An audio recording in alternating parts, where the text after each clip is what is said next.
Welcome back to ILTV on the Hour. I'm Khalid bin David, coming to you live from Israel with the top headlines from the region and beyond. And here are the latest developments.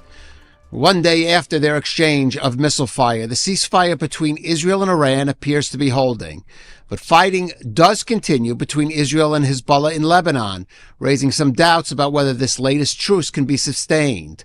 Lebanese media is reporting an Israeli airstrike this morning on a target just outside the coastal city of Tyre. So far, there has been no confirmation of the strike. Now, this follows an IDF warning for residents of Tyre to evacuate the city, including from the Christian quarter, where Hezbollah fighters are believed to be fighting. There have also been reports in the last hour of an attempted infiltration across the Ramin Ridge in northeast Israel in the Upper Galilee. The IDF troops spotted the infiltrator, exchanged gunfire with him. He was reported neutralized. Now, the ceasefire between Israel and Iran has resulted from President Trump putting pressure on both sides, publicly calling on them to immediately stop shooting. Trump posted, both sides, Israel and Iran, are looking to do an immediate ceasefire. Final negotiations on peace are proceeding, subject to ignorance or stupidity getting in the way. The blockade will remain in place and in force and full effect until a final deal is reached. Things should move quickly. Well, later, speaking to reporters, President Trump said he is in the final throes of reaching a Middle East peace deal, and it could be a matter of 2 or 3 days. After the ceasefire was announced, Prime Minister Benjamin Netanyahu addressed the nation. לאחר שאיראן תקפה את ישראל, הנחיתי את צה"ל לתקוף מטרות צבאיות וכלכליות ברחבי איראן. גם את זה עשינו. כרגע האש בחזית הזאת נצורה, כי אחרי שהקינו במשטר הטרור בטהרן, הוא חדל מלתקוף אותנו. במידה שמשטר הטרור יעשה את הטעות ויחזור לתקוף אותנו, נגיב בעוצמה. ביממה האחרונה, איראן וחיזבאללה ניסו לכפות עלינו משוואה חדשה. והמשוואה הזו היא בלתי נסבלת ובלתי מתקבלת על דעתי. הם חשבו שהם יראו משטח לבנון ואיראן על ישראל, ושאנחנו לא נפעל. זה לא קרה, וזה גם לא יקרה. לא במשמרת שלי. כפי שעשיתי במשך עשרות שנים, אני עומד בתוקף על זכותנו לפעול נגד אויבינו. Now, Israeli officials have confirmed that Jerusalem had decided to cancel major airstrikes against Iran following a request from Washington. Speaking with Axios, President Trump said he warned Netanyahu that Israel may have to go it alone soon if it proceeded with the attack on Iran. After speaking with Trump, Netanyahu convened the full security cabinet for a high-level assessment of the situation. An Israeli official said, quote, "The sense is that this round of fighting is behind us," while stressing that Israel's military operations against Hezbollah in southern Lebanon are continuing. Iran also announced that while it was suspending attacks on Israel, it warned that any further Israeli actions in Lebanon could trigger a new response. Now, despite Iran's announcement, fighting on the Lebanese front has continued. An Israeli official said the IDF was operating in Lebanon at full force under a new policy that any Hezbollah attack on Israeli communities would be met with strikes on targets in Beirut's Dahiyya district. Less than an hour after the announcement of the new Israel-Iran ceasefire, Lebanese media reported airstrikes in South Lebanon. Hezbollah then fired 3 rockets toward IDF troops. 2 were intercepted, and a third landed near the forces without causing injuries. The attack triggered sirens at Kiryat Shmona, Metula, and other border communities. Additional sirens sounded later in the western Galilee after another rocket exploded near Israeli forces. The exchanges underscored that while Israel and Iran are pausing their direct confrontation, the conflict between Israel and Hezbollah is far from over. In a quick turnaround, the IDF Home Front Command has lifted nearly all restrictions imposed during the latest round of fighting with Iran, allowing schools to reopen across most of the country this morning. Under the updated guidelines, educational activities resumed nationwide at 6 a.m. local time in communities along the Lebanon border. Classes will be permitted only in buildings with locations or access to protected shelters within the required response time. Now, most of Israel will return to full activity without restrictions, including workplaces and public gatherings. However, communities in the confrontation line area near the northern border will continue to face limited restrictions, with gatherings capped at 100 people outdoors and 400 people indoors. Officials urge the public to remain alert and follow any further updates if conditions changed. Turning southwards, the IDF says air defenses intercepted a drone over Eilat after it was launched toward Israel by the Iran-backed Houthi rebels in Yemen. Sirens sounded in the southern city of Eilat as the drone approached, alerting residents to the threat. The military said the UAV was successfully shot down before it could reach its target. The incident comes just hours after the Houthis fired 2 ballistic missiles towards Israel. According to the IDF, 1 missile was intercepted while the second failed to reach Israeli territory. Now, the attacks underscored the continuing threat posed by Iran-backed Houthi forces, which have repeatedly targeted Israel with missiles and drones during this conflict. And let's take now a brief message from one of our partners. The University of Haifa stands at the forefront of global impact, ranking #1 in Israel, and has been ranked among the top 100 universities worldwide for sustainability. Here, environmental responsibility, social justice, and academic research come together to build a better future.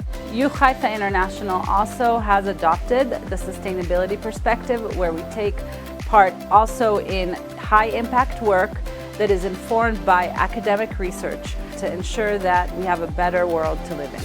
From marine research in the Mediterranean to community-focused programs shaping peace and equality, students engage directly with the issues that matter. It's not just a degree, it's an experience, and it opens your mind, your network, and your world. Study where innovation meets purpose on a campus committed to progress, diversity, and global citizenship. Master your mind, live your Israel experience. Shape a sustainable future at U Haifa International.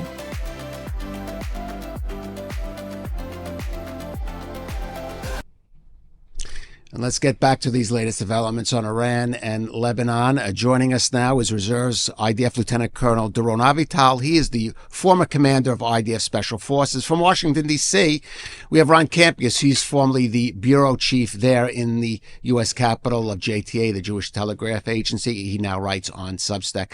Doron, I want to start with you.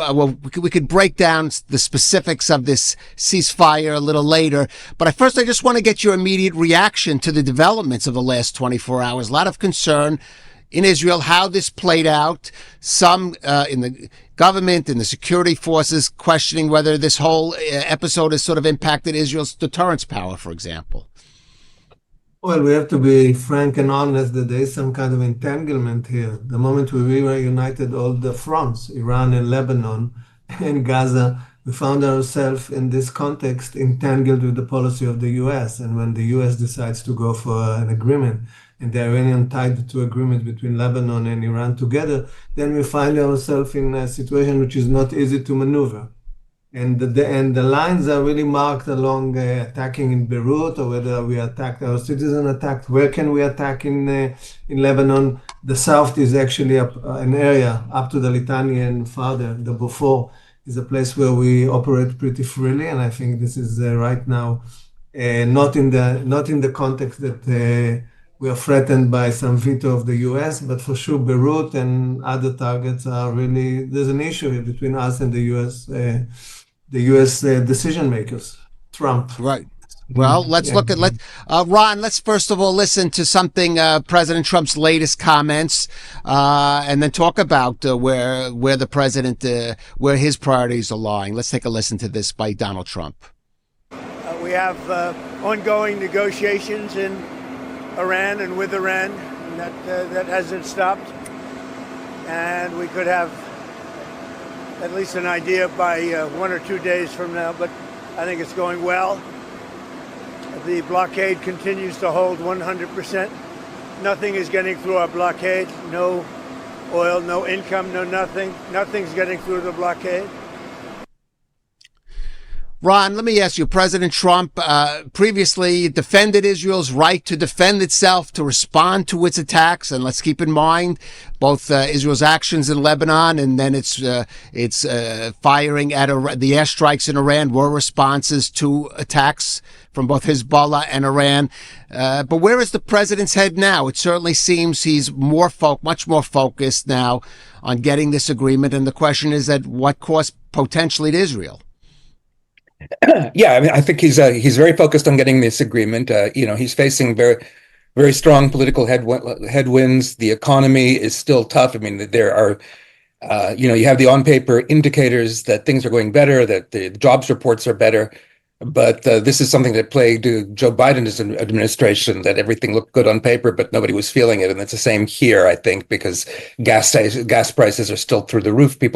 His popularity is at an all-time low. He does not want to face a Congress that will be constantly investigating and impeaching him, and he wants to extract wins out of the November election. So that's where his head is at. And this whole situation underscores, I think, the rationale behind Israel resisting formal alliances with other nations for years, because their interests will inevitably contrast or come into opposition with Israel's interests in a particular region. And Iran is kind of playing Trump. Iran is eager to reassert. Iran wants to get as much authority, all the authority that it's lost since the attacks last year, it wants to regain. So now it's made Lebanon a card in this, and Trump is falling for it. He's saying, okay, we're gonna stop even though for Israel, Lebanon is a separate issue.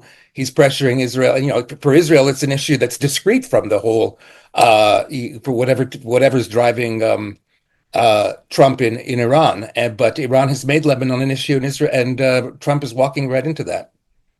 Okay, so Doron, I don't know if you agree or disagree with Ron on this point, but if that is the case, how should Israel respond? I mean, the fact remains that in dealing with Iran, in dealing with of course, with the nuclear issue, which it required U.S. assistance, in dealing with the missile threat from Iran, which Israel has utilized and benefited from U.S. air defense systems in the region, especially there in the Gulf. Just how far can and should Prime Minister Benjamin Netanyahu go in, I would say, defying Trump, but in diverging from the interests as he defines them of the U.S.? I think it's pretty limited, we have to admit. I think the strategy that Israel took under his command for 15 or 20 years, in which we tied the Iranian issue as an issue which really is the subject matter of everything, and then we tied the campaign with the U.S. in such a fashion, we find ourselves with this coalition, whether the big brother, the stronger partner that has more equity in the partnership, has a say. And in terms of also our defense mechanism, we are very much dependent on the U.S. in terms of defenses against those missile attacks. So I don't think the maneuvering zone is pretty limited. And also we have to think in Lebanon what we want to do, okay? I don't think in our card is to do the 82 war that me and my friends participated in and take over Lebanon. This is not in the card. So we have to think what is in the card. And in the end, in the card is the Litani buffer zone, okay? Perhaps with the Beaufort, some kind of high ground and so on, and try to push them away and create some deterrence against any attacks they are trying to initiate, and try to see whether the Lebanese government can have enough strength in the end to create a different new Lebanon. So the maneuvering is limited, but we have to protect our citizens and make sure that people in the north can live and prosper, which is not the case right now. Right. And Ron, I think we have to credit President Trump because he has been consistent in his defense of Israel. And despite whatever their specific differences in his affirming he still has a good partnership with Benjamin Netanyahu. But clearly, there are other people in his administration who may think differently from that. Most prominently, people point to Vice President J.D. Vance. Let's take a listen at Vice President Vance's latest comment on regarding Iran. Israelis in the United States we have a lot of shared interests, but we also have some situations where our interests diverge. And I think where the president has been very clear here is that while Israel obviously has some objectives that it has, the United States' main objective in Iran is to ensure that Iran does not have a nuclear weapon. And we've actually, thanks to what's happened over the last few months, but really over the last year and a half, we've created the space necessary where the president believes, and I think that he's right, that we can get the long-term settlement to Iran's nuclear deal. Now, Israel may like that, they may not like that, but fundamentally, we think this is in the best interest of the United States of America. So we're going to keep on pursuing it because that's what the President of the United States was elected to do. That's what we have to do in order to properly serve the American people. Ron, help us parse this comment by Vice President Vance. He's saying that we might go into a long-term deal with Iran on its nuclear program that Israel may or may not like. Why would he even say Israel may not like it? I mean, Israel wants to see some kind of restraint on the Iranian nuclear program. Is he preparing Israel for a disappointment there? And how much you think does that reflect his own views? And how much is he doing this, I guess what you might say, with the approval, tacit or otherwise, of President Trump? Yeah, I think in the first case, I think he is laying the ground for Israel resisting the deal because it's probably not going to be such a great deal. He elsewhere in that interview, he talked about how, well, of course, this is not like the Obama deal. There are going to be strong inspections, which is a weird thing to state because actually under the Obama deal, there were strong inspections. The problem was that they were going to fade out. They were going to sunset. And so that suggests to me that maybe we're being set up for a deal in which, again, there's going to be sunset provisions. And it's going to look a lot like the JCPOA, the deal that Obama struck. And in terms of, the other question you asked about to what degree does he have a permission structure to say these things, when Trump, there was this whole period of a couple of tense days when Barak Ravid for Axios reported that Trump used expletives in a phone call with Netanyahu. And it was interesting watching the jockeying. You had people, very, very prominent Trump Jewish supporters like Mark Levin, the Fox radio host, saying, this is probably wrong. They have to get out in front of this and deny it. You had others saying that there's obviously been some kind of misperception. I think Amit Segal in Israel wrote that there was no expletives in the meeting. And then Trump comes out and confirms that there were expletives in the meeting. He says that it was a very tough phone call. And you're right. I mean, Trump has been very supportive of Israel, but to the degree he creates that daylight and acknowledges that daylight exists, it allows the element of the Republican Party like J.D. Vance to step in and say, yeah, that daylight exists and we're going to exploit it. And this is not unusual for J.D. Vance. He gave that Turning Point speech to the conservative youth movement, to Turning Point. I think it was in Alabama or Mississippi. It was in Mississippi a few months back, in which somebody, one of the Turning Point students, asked him, like, what are our joint interests in Israel? Why do we have to have joint interests in Israel? And why do the Jews keep on persecuting Christians? There are two frightening elements to J.D. Vance's response. He didn't deny that Jews were persecuting Christians, and he said that the common interest his perceived common interest in Israel was preserving access to the Church of the Holy Sepulchre. That's not a strategic interest. That's like something that Israel does as a deference to Christians. It shouldn't be. If that's his only perceived shared interest with Israel, then Israel under a President Vance is not going to be in a very comfortable place.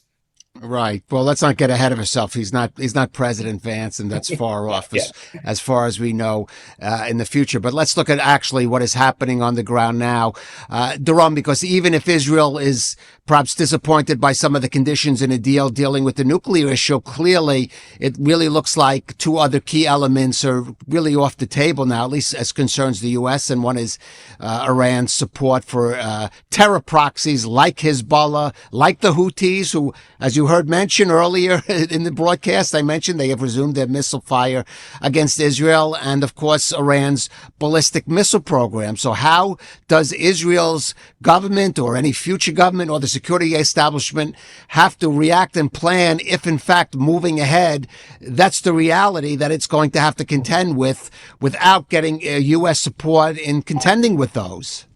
Yeah. First of all, the emphasis is whether there will be a future government, and in the next few months we know what's the direction the country takes. And also, let's think about Trump. Also, his horizons are not limitless in terms of being a president. So I think in terms, if there will be an agreement with Iran, Israel would have to accept it like it or not. And the only thing that would be left to Israel is to go back to the old strategy that wasn't that bad, which was secretive, cyber, whatever we can do, and underneath the hood, which would have enough denial space for the two sides. So we might continue, but we'll have to accept the deal. In terms of Lebanon, Houthis, Hamas, we'll have. This is concrete. This is in our borders. This is a thing that we can't allow to go unchecked. And I think the North, this is the main issue, because you see the discontent of the people of the North, and there's a real fear that the North, that is the price of Israel will be people might leave it or not want to live there, so we have to secure them. And this is why I'm saying, insisting on some basic military objective, the buffer zone up to the Litani, maybe the Beaufort, controlling that, trying to see that the Lebanese government gets stronger and maybe can in the end command Hezbollah in some fashion or another. This we have to do, but we have to be smart. We have to be not to try to create those clashes with the U.S. And we are into this game together. We enter the game together. We'll have to stay in this game together as far as Iran and in Lebanon secures our interest. Right. To stay with the U.S. together. We're in this game together. But Ron, there was a moment, you mentioned that phone call that was extensively reported on between President Trump and Prime Minister, the one earlier this week and the one reportedly just yesterday, in which President Trump reportedly told Prime Minister Netanyahu that Israel, if it, for example, continued to attack Iran, might have to act on this alone, be alone on this. There's a new Gallup poll coming out that's showing, for example, really a drop in support from Israel among the general public, rising support for the Palestinians, which now exceeds it. How much of this can one take as either a reaction, a snapshot of the moment, or as a prevailing trend that is going to impact strategically on Israel moving ahead as it has to deal with those challenges that Doron just laid out? No, it's absolutely a trend. Unfortunately, the anti-Israel narrative has really become preeminent here, and for a variety of because of a variety of tactical errors by the Prime Minister, by Netanyahu, and by the pro-Israel movement here, they haven't seized upon it. And there's also the reality that war is a very ugly thing, in the way it's very difficult to present any kind of action. The kinds of actions that Israel has taken in Gaza in a positive light without a lot of contextualization, a lot of explanation, and that just doesn't work in the media, the social media age. So yeah, it's a trend, and it's going to create openings, I think, for people who are for forces who are hostile to Israel to exploit, and it's happening. It's playing out in New York, the most Jewish city in the world outside of Israel. It's playing out in two congressional races in New York. So far, most of the candidates are resisting calls to completely cut off Israel, but those calls are there in New York, of all places. That's in the Democratic Party. And, we're seeing among young Republicans, as you're seeing in this polling, I think now the polling shows that 46% of Americans find Palestinians more sympathetic, 33% find Israelis more sympathetic. It's in that range. That's a very difficult position for Israel to be in, and it's going to be harder for Israel to maneuver in that environment. The Washington Post put it perfectly this morning in its report on Netanyahu's troubles. Netanyahu has painted himself into a corner. He's cut off the Democrats. Circumstances have also cut off the Democrats. Trends have cut off the Democrats. Once upon a time, Israel and AIPAC used to be able to play that by going to the opposite party. But now there is no opposite party. There's only Trump. And when Trump says you have to cut things off, they don't have much choice. They have to cut things off because there's nothing to leverage anymore. Right. Doron, I want you to comment on that maybe from an Israeli perspective, and maybe let's look at one aspect of that. And Prime Minister Netanyahu maybe has been trying to get ahead of it by saying he's willing to see Israel forego the basically about $3 billion or the $3.5 billion in military aid that the U.S. supplies to Israel. I mean, how much would that impact on Israel? Can Israel stand on its own? Can it build other alliances, either regional or look to Asia like it once thought it could do in order to counter these trends that Ron is saying? But no matter who is at fault here, the trends do seem to be accelerating and perhaps to some degree not been able to not to be reversed, at least to the extent that they once was, in which there was bipartisan support for Israel. Yeah, there's no question. I mean, in terms of the fault, we have to put it up front. I mean, the fact that we played partisan politics for years, I want to remind everybody the speech in the Congress against Obama. This is really, two sovereign states don't play their political game in this fashion. And this really, now we are paying the price. And I think we are paying the price in the Republican Party. I mean, the left, the Democratic for sure, but what was presented in terms of what happens with the young Republicans and the young right wing, I'm talking about Tucker Carlson, is really devastating in terms of Israel going forward. But bottom line, our coalition is a Western coalition. I mean, Europe and the US. I don't think that Israel right now is looking for a new coalition. We don't join with China and we don't join with any other axis. Of course, we have this good relationship with India, but the main thing is that we can contribute to the coalition, the Western coalition, to the Europeans and to the US, and try to form a new partisan kind of politics for Israel going forward. So very much it very much depends also on the elections in Israel, which direction Israel will take. And I think then we'll see how Europe and the US look at Israel afresh, if indeed there's a new leadership here in Israel. Right, understandably. Ron, I just want to ask you about the sort of, to go further on that. There is a War Powers Act resolution that got surprisingly passed in Congress. That's of course, the resolution that authorizes gives a president only a 60-day window to take military action, and after that he's required to seek congressional approval. That passed in the House of Representatives when some Republicans broke from the White House and supported it. It now goes to the Senate. Do you see it passing? And if you do, what impact, if any, though, would that have on President Trump's actions here in the region?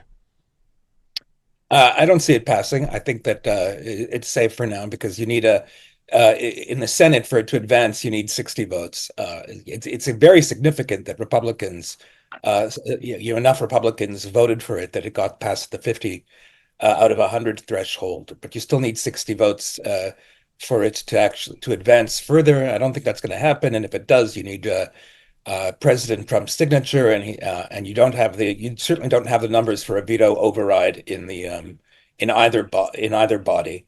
But the fact that it's passing, I think, is politically significant. It's something that Israel really has to watch out for. I think that Netanyahu is wise to want to remove the $3.8 billion a year, because that just becomes trying to pass that money becomes a forum for Israel bashing on a very public level in Congress. And I think that's a good tactical maneuver. I think that there are probably, and Doron would know more about this than I do for sure, but there are probably other ways of preserving the closeness of the military relationship that don't have to do with selling, with the U.S.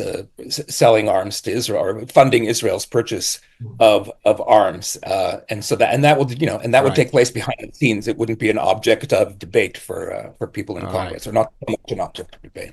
All right, we'll have to end it there. Ron Kampeas, Doron Avital, thank you for joining us. Thank you. Good evening. And once again, here's a word from one of our partners. In Israel, everything can change in an instant. That's why Hadassah hospitals don't wait for a crisis to prepare. In times of trouble, our hospitals react quickly, rushing units underground, maternity wards, cancer units, ICUs, ensuring our life-changing care continues. Soldiers are saved, civilians healed. But more underground facilities are urgently needed. Advanced operating rooms, fortified recovery spaces, and additional beds. The people of Israel always need to be ready for whatever comes next. Please visit Hadassah.org and give today, because we don't know what tomorrow will bring. Hadassah. Life-changing. And that ends this broadcast, this update on ILTV. Continue to follow our broadcast, or of course go to our app. You just have to scan the QR code that's popped up there on your screen. I'm Caleb Ben David. Thank you for joining us on ILTV, and please keep watching.